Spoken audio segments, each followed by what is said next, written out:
एक शराबी शख्स की बीवी जब अजान सुनकर नमाज पढ़ने के लिए खड़ी होती तो शराबी नशे की हालत में बीवी पर गालियां बकने लगता और जब वह सलाम फेर कर फारग होती तो कहता, मैं तुम्हें इसलिए नहीं लाया कि तुम मेरे घर को मस्जिद बनाकर बैठ जाओ, घर के बाकी कामकाज तुम्हारा बाप आकर करेगा या तुम्हारी माँ मैं मेहनत मजदूरी करके कमाऊं और यह मैडम साहिबा बैठकर खाएं, ऐसा हरगिज नहीं चलेगा। समझी बड़ी आलिम बनी फिरती हो तुम्हारी इबादत का भला मुझे क्या फायदा मिलेगा, मेरा खाती हो तो काम भी मेरे ही करने पड़ेंगे, नहीं तो तुम्हें तलाक देकर घर से चलता करूंगा। तो इस पर वह नेक औरत कहती, मैं जानती हूँ तुम मेरे शौहर हो, तुम्हारे साथ मेरा निकाह हुआ है, मेरे ऊपर तुम्हारी खिदमत और तुम्हारे सारे काम फर्ज हैं, इसलिए मैं अपना फर्ज बखूबी निभा रही हूँ। तुम्हारे घर के सारे काम पहले करके ही बाद में अपनी नमाज के लिए टाइम निकालती हूँ। लेकिन वो नशाई शौहर फिर भी उसे सताता रहता। बेचारी औरत रो रो कर अल्लाह से दुआएं मांगती, कहती, या अल्लाह मैं जानती हूँ सबके नसीब तू ही लिखता है, इसे भी तूने ही मेरे नसीब में लिखा है,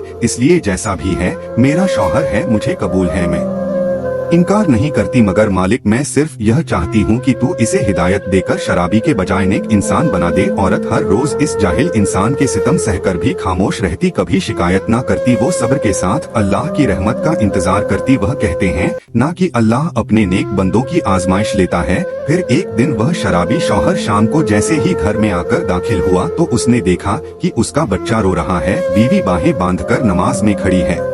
उसने गुस्से में आकर बीवी को बालों से पकड़ा और उसे घसीटकर जलते तंदूर में डाल दिया और ऊपर एक बहुत बड़ा पत्थर उठाकर रख दिया। फिर वह जालिम 3 दिन पूरे हुए तब उसने सोचा कि उसकी हड्डियां भी जलकर राख हो गई होंगी, अब तंदूर को खोल कर देखता हूँ, कहते हैं। फिर जब उस शराबी शौहर ने तंदूर खोला तो उसकी चीखें निकल गई। उसने अपनी आंखों से जो मंजर देखा वह तारीख में लिख दिया गया। उसने देखा कि तंदूर की आग गुलाब के फूल बन चुकी है, उसकी बीवी बिल्कुल सही सलामत तंदूर के अंदर बैठी हुई है।